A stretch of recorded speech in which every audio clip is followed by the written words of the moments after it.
ಹಳೆ ಕಾಲದ ಅಡುಗೆಗಳು ತುಂಬಾ ಟೇಸ್ಟಿಯಾಗಿರುತ್ತೆ, ಹಾಗೆ ಅಷ್ಟೇ ಆರೋಗ್ಯವಾಗಿರುತ್ತೆ. ಸ್ವಲ್ಪ ಪ್ರೊಸೀಜರ್ ಜಾಸ್ತಿ ಅನಿಸಿದ್ರು ಮಾಡೋದಕ್ಕೂ ಸುಲಭ, ತಿನ್ನೋದಕ್ಕೂ ತುಂಬ ಚೆನ್ನಾಗಿರುತ್ತೆ, ಆರೋಗ್ಯಕ್ಕೂ ಒಳ್ಳೆಯದಾಗಿರುತ್ತೆ. ಬಸ್ಸಾರು ನಾವು ಅನೇಕ ರೀತಿಯಲ್ಲಿ ಮಾಡ್ಕೊಳ್ತೀವಿ. ನಾನಿವತ್ತಿಲ್ಲಿ ಹಲಸಂದೆ ಕಾಳಿನ ಬಸ್ಸಾರು, ಅದು ಹಲಸಂದೆ ಕಾಳಿನ ಪಲ್ಯ, ಹಾಗೆ ರಾಗಿ ಮುದ್ದೆ ಮಾಡೋದನ್ನು ತೋರಿಸ್ಕೊಡ್ತಾ ಇದ್ದೀನಿ. ಈ ಹಲಸಂದೆ ಕಾಳಲ್ಲಿ ತುಂಬಾ ಪ್ರೋಟೀನ್ ರಿಚ್ ಆಗಿರುತ್ತೆ. ಹಾಗಾಗಿ ಇದನ್ನು ನಾವು ನಮ್ಮ ಡಯಟ್ನಲ್ಲಿ ಇನ್ಕ್ಲೂಡ್ ಮಾಡಿದ್ರೆ ತುಂಬಾ ಉತ್ತಮ. ಇದು ವೆಯ್ಟ್ ಲಾಸ್ಗೂ ತುಂಬಾ ಹೆಲ್ಪ್ ಮಾಡುತ್ತೆ, ಏಕೆಂದರೆ ಇದು ಫೈಬರ್ ರಿಚ್ ಆಗಿದೆ, ಹಾಗೂ ಪ್ರೋಟೀನ್ ರಿಚ್ ಆಗಿದೆ, ವಿಟಮಿನ್ಸ್ ಮಿನರಲ್ ರಿಚ್ ಆಗಿದೆ. ಇದು ತುಂಬ ಟೇಸ್ಟಿಯಾಗೂ ಆಗಿರುತ್ತೆ ಈ ಸಾರು ಮತ್ತು ಅನ್ನ ಮುದ್ದೆ ಎಲ್ಲ. ನಾನು ಈ ರಾಜ್ಮುಡಿ ರೈಸಲ್ಲಿ ಅನ್ನ ಮಾಡಿ ಇಟ್ಕೊಂಡಿದ್ದೀನಿ. ಈ ಸಾರು ಪಲ್ಯ ಮುದ್ದೆ ಹೇಗೆ ಮಾಡೋದು ಅಂತ ನೋಡ್ಕೊಂಡು ಬರೋಣ ಬನ್ನಿ. ನಾನಿಲ್ಲಿ ಹಲಸಂದೆ ಕಾಳು ಒಂದು 1/4 kg ಆಗುವಷ್ಟು ಹಲಸಂದೆ ಕಾಳನ್ನು ರಾತ್ರಿಯೇ ತೊಳೆದು ನೆನೆಸಿ ಎತ್ತಿಟ್ಕೊಂಡಿದ್ದೆ. ಇದನ್ನು ನಾನು ಒಂದು ಕುಕ್ಕರ್ಗೆ ಹಾಕ್ಕೊಂಡು 3ರಿಂದ 4 ವಿಸಲ್ಲು ಕೂಗಿಸ್ಕೊಳ್ತೀನಿ. ಚೆನ್ನಾಗಿ ತೊಳೆದು ನೆನೆಸಿ ಇಟ್ಕೊಂಡಿದ್ದೀನಿ, ಹಾಗಾಗಿ ಹಲಸಂದೆ ಕಾಳೆಲ್ಲ ಚೆನ್ನಾಗಿ ಹರಳ್ಕೊಂಡಿದೆ. ಈಗ ಇದಕ್ಕೆ ಬೇಕಾಗುವಷ್ಟು ನೀರು, ಅಂದರೆ ನಿಮಗೆ ಸಾರು ಜಾಸ್ತಿ ಬೇಕು ಅಂದರೆ ನೀರು ಜಾಸ್ತಿ ಹಾಕ್ಕೊಳ್ಳಿ, ಇಲ್ಲಾಂದರೆ ಮುಳುಗುವಷ್ಟು ಅಥವಾ ಒಂಚೂರು ಎಕ್ಸ್ಟ್ರಾ ನೀರಾದರೆ ಸಾಕಾಗುತ್ತೆ. ಹಾಗೂ ನಾನು ಒಂಚೂರು ಕಲ್ಲುಪ್ಪು ಸಹ ಇಲ್ಲಿ ಸೇರಿಸ್ಕೊತೀನಿ. ಕಾಳುಗಳೆಲ್ಲ ಸಪ್ಪೆ ಸಪ್ಪೆ ಇರ್ದಿರೆ ಚೆನ್ನಾಗಿ ಟೇಸ್ಟಿಯಾಗಿ ಬೆಂದಿರುತ್ತೆ. ಹಾಗಾಗಿ ಸ್ವಲ್ಪ ಕಲ್ಲುಪ್ಪನ್ನು ಸಹ ಸೇರಿಸಿ ಇನ್ನು ಸ್ವಲ್ಪ ನೀರು ಹಾಕಿ, ನೋಡಿ ಮುಳುಗುವಷ್ಟು, ನಮ್ಮ ಮನೇಲಿ ಜಾಸ್ತಿ ಏನು ಬೇಡ ಸಾರು, ಹಾಗಾಗಿ ಮುಳುಗುವಷ್ಟನ್ನು ಹಾಕಿ ನಾನು ಕುಕ್ಕರ್ ಮುಚ್ಚಿ 4 ವಿಸಿಲ್ ಆಗುವಷ್ಟು ವಿಸಿಲನ್ನ ಬರೆಸ್ಕೊಳ್ತಾ ಇದ್ದೀನಿ. ನೋಡಿ ಕುಕ್ಕರ್ ಆರಿದೆ, ನೋಡೋಣ ಹೇಗೆ ಬೆಂದಿದೆ ಹಲಸಂದೆ ಕಾಳೆಲ್ಲ. ನೋಡಿ ಹಲಸಂದೆ ಕಾಳು ತುಂಬಾ ಚೆನ್ನಾಗಿ ಬೆಂದಿದೆ, 4 ವಿಸಿಲ್ ಬಂದಿದೆ. ಸೊ ಅದು ಕರೆಕ್ಟಾಗಿ ಆಗಿದೆ, ತುಂಬ ಮಷಿನೂ ಆಗಿಲ್ಲ, ತುಂಬ ಗಟ್ಟಿಯಾಗೂ ಇಲ್ಲ, ಹದವಾಗಿ ಬೆಂದಿದೆ. ತುಂಬ ಈ ಹಂತದಲ್ಲಿ ಬಿಸಿಯಾಗಿರುತ್ತೆ, ತುಂಬ ಹುಷಾರಾಗಿ ನೀವು ನೀರನ್ನು ಮತ್ತು ಕಾಳನ್ನು ಸಪ್ರೇಟ್ ಮಾಡ್ಕೊಳ್ಳಿ, ಇಲ್ಲಾಂದರೆ ಒಂದು 5-10 ನಿಮಿಷ ಆದಮೇಲೂ ಮಾಡ್ಕೊಳ್ಬೋದು. ತುಂಬ ಆರೋದಕ್ಕೆ ಬಿಡಬೇಡಿ ಕುಕ್ಕರ್ನಲ್ಲಿ, ಕಾಳೆಲ್ಲ ತುಂಬಾ ಮುಷಿಯಾಗಿ ಬೆಂದ್ಬಿಡತ್ತೆ. ನಾನಿಲ್ಲಿ ಒಂದು ಜಾಲರ ಇಟ್ಕೊಂಡು ಅಡಿಲಿ ಪಾತ್ರೆ ಇಟ್ಟು ಕಾಳನ್ನೆಲ್ಲ ಚೆನ್ನಾಗಿ ಬಸ್ಕೊಳ್ತಾ ಇದ್ದೀನಿ. ಈ ಸಾರು ಮಧ್ಯಾಹ್ನದ ಹೊತ್ತು ಮುದ್ದೆ ಜೊತೆ ತುಂಬಾ ಟೇಸ್ಟಿಯಾಗಿರುತ್ತೆ, ಒಳ್ಳೆ ಸ್ಟಮಕ್ ಫಿಲ್ಲಿಂಗ್ ಆಗಿರುತ್ತೆ, ಹಾಗೂ ಕಂಫರ್ಟಿಂಗ್ ಆಗಿರುತ್ತೆ. ಸೊ ಇಲ್ಲಿ ಕಾಳೆಲ್ಲ ನಾನು ಸಪ್ರೇಟ್ ಮಾಡಿ ಆಯಿತು.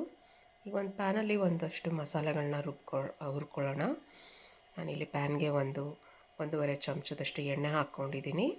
ಇದಕ್ಕೆ ನಾನು ಸಣ್ಣ ಚಮಚದಲ್ಲಿ 3 ಚಮಚ ಆಗುವಷ್ಟು ಧನಿಯಾ ಕಾಳುಗಳನ್ನು ಹಾಕ್ಕೊಳ್ತಾ ಇದ್ದೀನಿ. ದೊಡ್ಡ ಚಮಚ ಇದ್ದರೆ 1-1.25 ಚಮಚ ಹಾಕ್ಕೊಳ್ಳಿ, ಸಾಕಾಗುತ್ತೆ. 1 ಚಮಚ ಅಷ್ಟು ಜೀರಿಗೆಯನ್ನು ಹಾಕ್ಕೊಳ್ತಾ ಇದ್ದೀನಿ. ಹಾಗೆ ಒಂದು 10-15 ಮೆಂತ್ಯ ಕಾಳು, ಒಂದು 5-6 ಕಾಳು ಮೆಣಸು ಹಾಕ್ಕೊಂಡು ಚೆನ್ನಾಗಿ ಹುರ್ಕೊಳ್ತೀನಿ.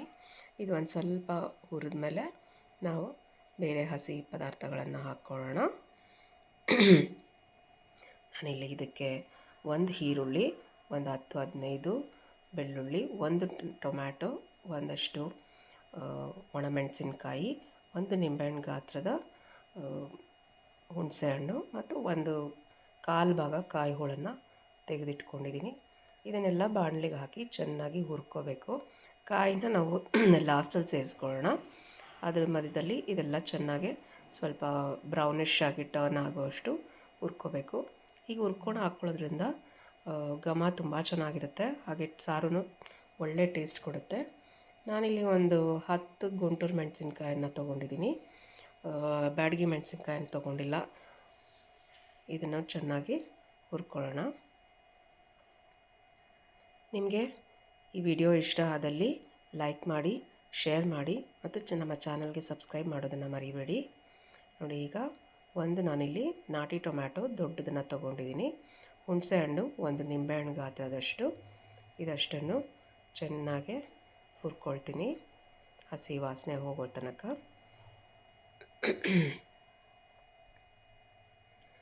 ಎಲ್ಲ ಚೆನ್ನಾಗಿ ಹುರಿದಾದ್ಮೇಲೆ ನೋಡಿ ಚೆನ್ನಾಗಿ ಹುರ್ಕೊಂಡಿದೆ. ಇಷ್ಟ ಆದಮೇಲೆ ನಾವು ಕಾಯಿ ಮತ್ತು ಒಂದು ಸ್ವಲ್ಪ ಕೊತ್ತಂಬರಿ ಸೊಪ್ಪು, ಹಾಗೆ ಒಂದೂವರೆ ಚಮಚ ಅಷ್ಟು ಗಸಗಸೆನ ಸೇರಿಸ್ಕೊಳ್ಳೋಣ. ಸೇರಿಸ್ಕೊಂಡು ಸಣ್ಣ ಊರಿನಲ್ಲಿ ಸುಮ್ಮನೆ ಬಾಡಿಸ್ಕೊಳ್ಳೋಣ ಅಷ್ಟೇ. ಇದು ತುಂಬ ಏನೂ ರೋಸ್ಟ್ ಆಗೋಷ್ಟು ಅವಶ್ಯಕತೆ ಇಲ್ಲ. ಅದೇ ಹೀಟ್ಗೆ ಆಮೇಲೆ ಗಸಗಸೆ ಎಲ್ಲ ಹುರ್ಕೊಳ್ಳುತ್ತೆ. ಸೊ ಈಗ ನಾವು ಸ್ಟವ್ ಆಫ್ ಮಾಡ್ಕೊಳ್ಳೋಣ. ಅದೇ ಹೀಟಲ್ಲಿರಲಿ, ಅದು ಫುಲ್ಲು ತಣ್ಣಗಾಗಬೇಕು. ಅಷ್ಟರಲ್ಲಿ ನಾವು ಹಲಸಂದೆ ಕಾಳಿನ ಪಲ್ಯನ ರೆಡಿ ಮಾಡ್ಕೊಳ್ಳೋಣ. ಒಂದು ಬಾಣಲಿಗೆ ನಾನು 2ರಿಂದ 3 ಚಮಚ ಆಗುವಷ್ಟು ಎಣ್ಣೆನ ಹಾಕ್ಕೊಂಡಿದ್ದೀನಿ. ಸ್ವಲ್ಪ ಸಾಸಿವೆ ಹಾಕ್ಕೊಳ್ತಾ ಇದ್ದೀನಿ, ಸ್ವಲ್ಪ ಜೀರಿಗೆ ಹಾಕ್ಕೊಳ್ತಾ ಇದ್ದೀನಿ, ಹಾಗೆ ಸ್ವಲ್ಪ ಹಿಂಗನ್ನು ಸೇರಿಸ್ಕೊಳ್ತಾ ಇದ್ದೀನಿ. ಹಾಗೆ ನಾನು ಕರಿಬೇವಿನ ಸೊಪ್ಪನ್ನು ಹಾಕ್ಕೊಳ್ತಾ ಇದ್ದೀನಿ ಮತ್ತು 2-3 ಒಣಮೆಣಸಿನ್ಕಾಯನ್ನ ಮುರಿದು ಹಾಕ್ಕೊಳ್ತಾ ಇದ್ದೀನಿ ಮತ್ತು 1 ದಪ್ಪ ಈರುಳ್ಳಿನ ನಾನು ಸಣ್ಣದಾಗಿ ಹೆಚ್ಚಿಟ್ಕೊಂಡಿದ್ದೀನಿ, ಅದನ್ನು ಸಹ ಹಾಕ್ಕೊಳ್ತಾ ಇದ್ದೀನಿ. ಈರುಳ್ಳಿ ಎಲ್ಲ ಸ್ವಲ್ಪ ಚೆನ್ನಾಗಿ ಪಿಂಕ್ ಕಲರ್ ಆಗಿ ಟರ್ನ್ ಆಗಲಿ, ಅಲ್ಲಿ ತನಕ ಹುರ್ಕೊಳ್ಳೋಣ.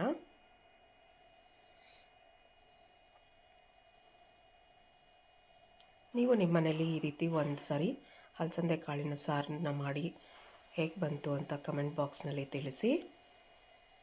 ಆವಾಗ ನಮಗೆ ಮತ್ತಷ್ಟು ವಿಡಿಯೋ ಮಾಡೋದಕ್ಕೆ ಎಂಕರೇಜ್ಮೆಂಟ್ ಸಿಕ್ಕಾಗುತ್ತೆ. ಈಗ ಸ್ವಲ್ಪ ಉಪ್ಪು ಸೇರಿಸಿದ್ದೀನಿ, ಸ್ವಲ್ಪ ಬೇಗನೆ ಫ್ರೈ ಆಗುತ್ತೆ ಅಂತಂದ್ಬಿಟ್ಟು. ಈಗ ನೋಡಿ ಎಲ್ಲ ಈರುಳ್ಳಿ ಎಲ್ಲ ಪಿಂಕಿಶ್ ಆಗಿ ಟರ್ನ್ ಆಗ್ತಾಯಿದೆ. ಈಗ ನಾವು ಕಾಳನ್ನು ಬಸ್ದಿಟ್ಕೊಂಡಿದ್ವಲ್ವ, ಆ ಕಾಳನ್ನು ಸೇರಿಸ್ಕೊಳ್ಳೋಣ. ಈ ಕಾಳಲ್ಲಿ ನಾನು ಸ್ವಲ್ಪ ಕಾಳನ್ನು ಸಾರಿಗೆ ರುಬ್ಬೋದಕ್ಕೆ ಎತ್ತಿಟ್ಕೊಳ್ತೀನಿ. ಮಿಕ್ಕಿದಷ್ಟು ಕಾಳನ್ನು ಈ ಪಲ್ಯಕ್ಕೆ ಅಷ್ಟು ಕಾಳನ್ನು ನಾನು ಎತ್ತಿಟ್ಕೊಂಡಿದ್ದೀನಿ. ಈಗ ಇದಕ್ಕೆ ನಾವು ಬೇಯುವಾಗನೂ ಉಪ್ಪು ಸಹ ಸೇರಿಸಿದ್ವಿ. ಈಗ ಎಷ್ಟು ಬೇಕೋ ಅಷ್ಟು ಮಾತ್ರ ಸೇರಿಸ್ಕೊಳ್ಳೋಣ. ನಂತರ ಇದಕ್ಕೆ ತುರಿದಿಟ್ಕೊಂಡಿರೋ ಕಾಯಿನ ಸೇರಿಸ್ಕೊಳ್ಳೋಣ. ಆಮೇಲೆ ಕೊತ್ತಂಬರಿ ಸೊಪ್ಪನ್ನು ಸೇರಿಸ್ಕೊಳ್ಳೋಣ. ಕಾಯಿ, ಕೊತ್ತಂಬರಿ ಸೊಪ್ಪು ಇದೆಲ್ಲ ನಿಮ್ಮ ರುಚಿಗೆ ಎಷ್ಟು ಬೇಕೋ ಅಷ್ಟು ಹಾಕ್ಕೊಳ್ಬೋದು. ಜಾಸ್ತಿ ಹಾಕಿದ್ರೂ ಚೆನ್ನಾಗಿರುತ್ತೆ. ಇದನ್ನು ಚೆನ್ನಾಗಿ ಮಿಕ್ಸ್ ಮಾಡಿ. ನೋಡಿ ಎಷ್ಟು ಚೆನ್ನಾಗಿ ಕಾಳುಗಳ ಪಲ್ಯ ತುಂಬಾ ಚೆನ್ನಾಗಿ ರೆಡಿ ಆಗ್ತಾಯಿದೆ. ಈ ಥರ ಕಾಳುಗಳು ಎಲ್ಲ ನಮಗೆ ದೇಹಕ್ಕೆ ತುಂಬಾ ಒಳ್ಳೆಯದು. ಆವಾಗವಾಗ ನಾವು ಇದನ್ನೆಲ್ಲ ನಮ್ಮ ಊಟದಲ್ಲಿ ಬಳಸ್ತಾ ಇರಬೇಕಾಗತ್ತೆ. ಈಗ ನಾನಿಲ್ಲಿ ನಮ್ಮ ಮನೆಯಲ್ಲಿ ನಾವು ಹುಚ್ಚೆಳ್ಳು ಪುಡಿಯನ್ನು ಹಾಕ್ಕೊಳ್ತೀವಿ. ಕಾಳು ಪಲ್ಯ ಅಥವಾ ತರಕಾರಿ ಹಾಕಿ ಬಸ್ಸಾರು ಮಾಡುವಾಗ ಅದನ್ನೊಂದೆರಡು ಚಮಚ ಹಾಕ್ಕೊಂಡಿದ್ದೀನಿ. ಆ ಹುಚ್ಚೆಳ್ಳು ಪುಡಿನ ಹೇಗೆ ಮಾಡಬೇಕು ಅಂತ ನಿಮಗೆ ಹೇಳ್ಕೊಡ್ಬೇಕು ಅಂದರೆ ಕಮೆಂಟ್ ಬಾಕ್ಸಲ್ಲಿ ತಿಳಿಸಿ. ನಾನು ಒಮ್ಮೆ ವಿಡಿಯೋನ ಅದ್ರದ್ದು ಮಾಡಿ ಅಪ್ಲೋಡ್ ಮಾಡ್ತೀನಿ. ಅದು ಇಲ್ಲ ಅಂತಂದರೂ ಏನೂ ತೊಂದರೆ ಇಲ್ಲ, ಅದನ್ನು ಇಲ್ದೇ ಮಾಡ್ಕೊಳ್ಬೋದು. ನಮಗೆ ಅಭ್ಯಾಸ ಆಗಿರೋದ್ರಿಂದ ನಾನು ಅದನ್ನು ಬಳಸ್ತಾ ಇದ್ದೀನಿ ಅಷ್ಟೇ. ಈಗ ಪಲ್ಯ ರೆಡಿ ಆಯಿತು, ಸ್ವಲ್ಪ ಬಿಸಿ ಆದರೆ ಸಾಕು. ಈಗ ನಾವು ಮಿಕ್ಸಿ ಜಾರ್ಗೆ ಹುರಿದಿಟ್ಕೊಂಡಿದ್ವಲ್ಲ ಆವಾಗಲೇ, ಅದನ್ನಷ್ಟನ್ನು ರುಬ್ಬೋದಕ್ಕೆ ಹಾಕ್ಕೊಳ್ಳೋಣ. ಇದನ್ನು ಚೆನ್ನಾಗಿ ನುಣ್ಣಗೆ ರುಬ್ಕೋಬೇಕು. ಎಲ್ಲ ಈಗಾಗಲೇ ತಣ್ಣಗಾಗಿದೆ. ಕಾಯಿನ ಚಿಕ್ಕ ಚಿಕ್ಕ ಪೀಸ್ ಮಾಡಿ ಹಾಕ್ಕೊಳ್ಳಿ.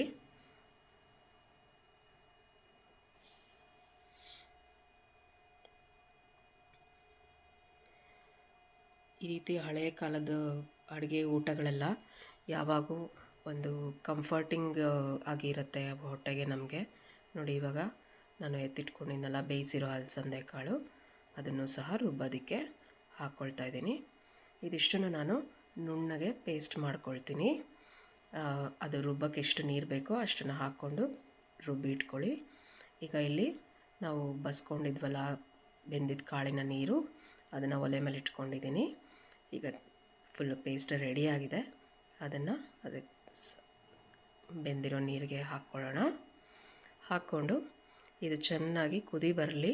ಇಲ್ಲಿ ಈ ಹಂತದಲ್ಲಿ ನಿಮಗೆ ಸಾರಿಗೆ ಎಷ್ಟು ನೀರು ಬೇಕು ನೋಡಿಕೊಂಡು ಹಾಕ್ಕೊಳ್ಬೋದು. ನಾನು ಮಿಕ್ಸಿ ಜಾರಲ್ಲಿ ಇನ್ನೂ ಎಲ್ಲ ಮಸಾಲೆ ಇರುತ್ತೆ, ಅದಕ್ಕೆ ಸೇರಿಸಿ ನೀರನ್ನು ಹಾಕ್ಕೊಳ್ತಾ ಇದ್ದೀನಿ. ಆಮೇಲೆ ಮತ್ತಷ್ಟು ಬೇಕು ಅಂದಾಗ ಮತ್ತಷ್ಟು ಸೇರಿಸ್ಕೊಳ್ತೀನಿ. ನಿಮಗೆ ನೋಡಿಕೊಂಡು ತುಂಬ ಮಂದ ಬೇಕಾ ತೆಳು ಬೇಕಾ ನೋಡಿಕೊಂಡು ನೀರನ್ನು ಸೇರಿಸ್ಕೊಳ್ಳಿ.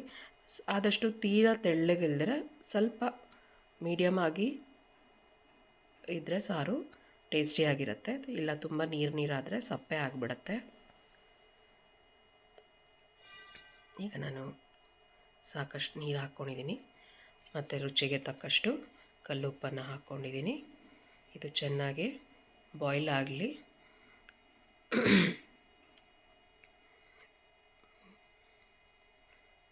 ನೋಡಿ ಈಗ ತುಂಬ ಗಟ್ಟಿನೇ ಇದೆ.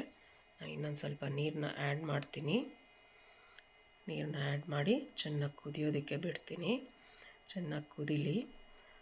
ಗಮನ ಅಲ್ಲೇ ಇಟ್ಟಿರಿ, ಅದು ಉಕ್ಕಿ ಬರೋ ಸಾಧ್ಯತೆ ಇರುತ್ತೆ.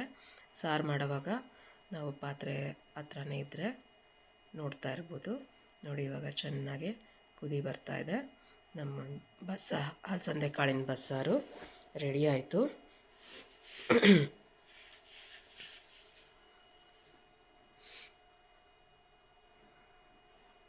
ತುಂಬಾ ಟೇಸ್ಟಿಯಾಗಿರುತ್ತೆ ಈ ಸಾರು. ಒಮ್ಮೆ ನಿಮ್ಮ ಮನೇಲಿ ಟ್ರೈ ಮಾಡಿ ಹೇಗೆ ಬಂತು ಅಂತ ನಮಗೆ ತಿಳಿಸಿ. ನೋಡಿ ಸಾಂಬಾರು ರೆಡಿ ಆಯಿತು. ಈಗ ನಾವು ಮುದ್ದೆ ಮಾಡ್ಕೊಳ್ಳೋಣ. ಇಲ್ಲಿ ನಾನು ಇದು 2 ಮುದ್ದೆ ಆಗುತ್ತೆ ಈ ಮೆಜರ್ಮೆಂಟಲ್ಲಿ. ನಾನು ಸುಮಾರು 1.5 ಕಪ್ ಆಗುವಷ್ಟು ನೀರನ್ನು ಹಾಕ್ಕೊಂಡಿದ್ದೀನಿ. ನೀರು ಕುಡಿಯೋ ಲೋಟದಲ್ಲಿ 1.5 ಕಪ್ಪು. ಸ್ವಲ್ಪ ಉಪ್ಪನ್ನು ಹಾಕ್ಕೊಂಡಿದ್ದೀನಿ, ತುಂಬಾ ಸ್ವಲ್ಪ ಹಾಕ್ಕೋಬೇಕು. ಕಲ್ಲುಪ್ಪನ್ನು ಹಾಕ್ಕೊಂಡಿದ್ದೀನಿ. ಈಗ ನಾನು ಇದಕ್ಕೆ ಆಲ್ಮೋಸ್ಟ್ 1/4 ಕಪ್ ಆಗುವಷ್ಟು ರಾಗಿ ಹಿಟ್ಟನ್ನು ಸೇರಿಸ್ತಾ ಇದ್ದೀನಿ. ಆಮೇಲೆ ಇದನ್ನು ಸೇರಿಸಿದ್ಮೇಲೆ ಗಂಟು ಆಗದೆ ಇರೋ ಥರ ಕೈ ಆಡಿಸ್ತಾನೆ ಇರಬೇಕಾಗತ್ತೆ. ಈ ಹಂತದಲ್ಲಿ ಕೈ ಬಿಟ್ಟು ಹಾಗೆ ಬಿಟ್ಬಿಡಬೇಡಿ. ಈ ಹಂತದಲ್ಲಿ 5 ನಿಮಿಷ ಕೈ ಆಡಿಸ್ತಾನೇ ಇದ್ದರೆ ಅದು ಗಟ್ಟಿ ಆಗ್ತಾ ಬರುತ್ತೆ. ಅದು ಗಟ್ಟಿ ಆಗ್ತಾ ಬಂದಾಗ ನಾವು ಸ್ವಲ್ಪ ಕೈ ಬಿಡ್ಬೋದು. ಸೊ ಹೀಗೆ ಕೈ ಆಡಿಸ್ತಾ ಇರಿ. ಚೆನ್ನಾಗಿ ಮಿಕ್ಸ್ ಆಗುತ್ತೆ ರಾಗಿ ಹಿಟ್ಟು. ಮುದ್ದೆ ಮಾಡೋದು ತುಂಬ ಏನು ಕಷ್ಟದ ಕೆಲಸ ಏನಿಲ್ಲ. 5 ನಿಮಿಷ 10 ನಿಮಿಷದೊಳಗಡೆ ನಮಗೆ ಮುದ್ದೆ ರೆಡಿ ಆಗುತ್ತೆ. ರಾಗಿ ಮುದ್ದೆನೂ ಸಹ ಆರೋಗ್ಯಕ್ಕೆ ತುಂಬಾ ಒಳ್ಳೆಯದು. ರಾಗಿ ತುಂಬ ರಿಚ್ ಇನ್ ಫೈಬರ್ ಮತ್ತು rich in iron and rich in protein ಆಗಿರುತ್ತೆ. ಹಾಗಾಗಿ ಇದು ಮಿಲ್ಲೆಟಲ್ಲಿ ಒಂದಾಗಿರೋದ್ರಿಂದ ಇದು ನಮಗೆ ತುಂಬಾ ಆರೋಗ್ಯಕ್ಕೆ ಒಳ್ಳೆಯದು. ನಾವು ದಿನನಿತ್ಯ ಕೂಡ ರಾಗಿನ ಬಳಸ್ಬೋದು, ಯಾವುದೇ ರೀತಿ ತೊಂದರೆ ಆಗಲ್ಲ. ಹಾಗೂ ಇದು ನಮ್ಮ ದೇಹಕ್ಕೆ ತುಂಬ ತಂಪನ್ನು ಕೊಡುತ್ತೆ. ಹಾಗಾಗಿ ನಾವು ದಿನದಲ್ಲಿ ಒಮ್ಮೆ ರಾಗಿಯನ್ನು ಯಾವುದೇ ರೀತಿಲಾದರೂ ಬಳಸ್ಕೋಬೋದು. ನೋಡಿ ಈಗ ಗಟ್ಟಿ ಆಗ್ತಾ ಬಂದಿದೆ. ಎಷ್ಟು ಚೆನ್ನಾಗಿ ಗಟ್ಟಿಯಾಗಿದೆ.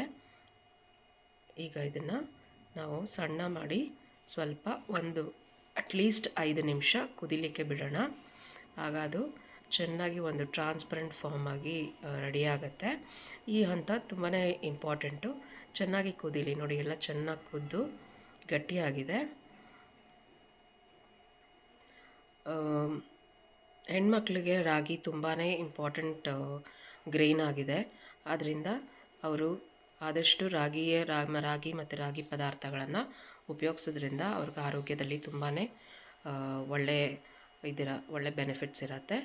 ನೋಡಿ ನೀವು ಸೌಟಿಂದ ಮೇಲೆತ್ತಿ ಹಾಕಿದ್ರೆ ಒಂದು ಟ್ರಾನ್ಸ್ಪರೆಂಟ್ ಲೇಯರ್ ಥರ ಫಾರ್ಮ್ ಆಗಿರುತ್ತೆ.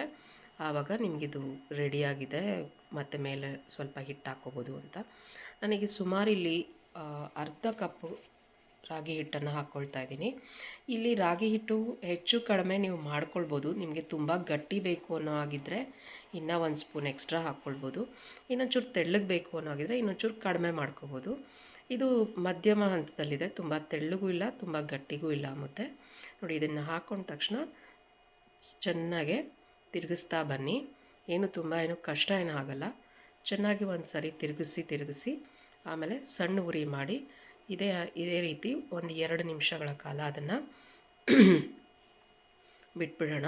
ಆವಾಗ ಅದು ಸಹ ಮೇಲೆ ಹಾಕಿರೋ ಹಿಟ್ಟು ಎಲ್ಲನೂ ಸಹ ಚೆನ್ನಾಗಿ ಬೆಂದ್ಕೊಂಡು ರೆಡಿ ಆಗುತ್ತೆ. ನೋಡಿ ಇವಾಗ ಚೆನ್ನಾಗಿ ಸಣ್ಣ ಮಾಡಿ ಬಿಟ್ಟಿದ್ದೀನಿ. ಈಗ ಇದು ರೆಡಿಯಾಗಿದೆ. ಹೇಗೆ ಅಂತ ನೋಡೋಣ.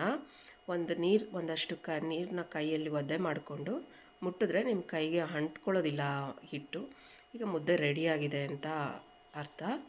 ಇದನ್ನು ನಾವು ಮತ್ತೆ ಒಮ್ಮೆ ನಾದ್ಕೊಂಡು ಇದನ್ನು ನಾವು ಮುದ್ದೆನ ಮಾಡಿಕೊಂಡ್ರೆ ಮುದ್ದೆ ರೆಡಿ ಆಯಿತು. ನೋಡಿ ಎಷ್ಟು ಸುಲಭವಾಗಿ ಮಾಡ್ಕೊಳ್ಬೋದು. ಇದರಲ್ಲಿ 2 ಮುದ್ದೆ ಆರಾಮಾಗಿ ಆಗುತ್ತೆ.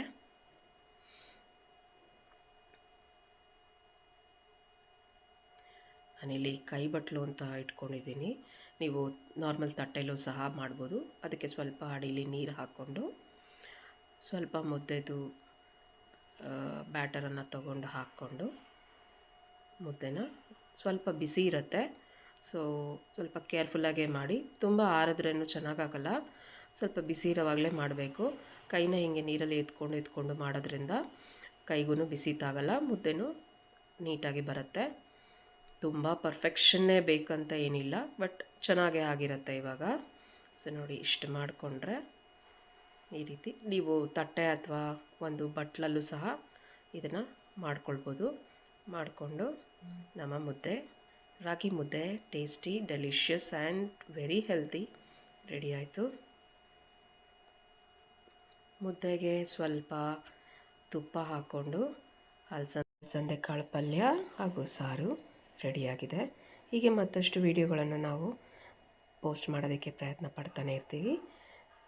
ನಮ್ಮ ಚಾನಲ್ಗೆ ಸಬ್ಸ್ಕ್ರೈಬ್ ಮಾಡೋದನ್ನು ಮರಿಬೇಡಿ. ಧನ್ಯವಾದಗಳು.